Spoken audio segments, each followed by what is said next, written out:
12च्या दरम्यान इथे पाम बीचला ॲक्सिडेंट झाला। पोलिसांच्या माहितीनुसार हे 3 लोक गाडीमध्ये होते।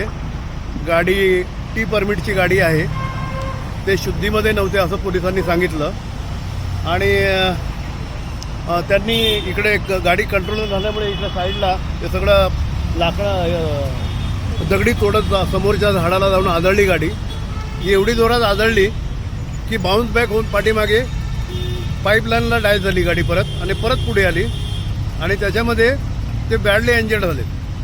आणि मग पोलीस आले, ॲम्ब्युलन्स आली, फायर ब्रिगेडवाले आले, सिव्हिल पब्लिक होतं आणि सगळ्यांनी मिळून ती कारवाई केली।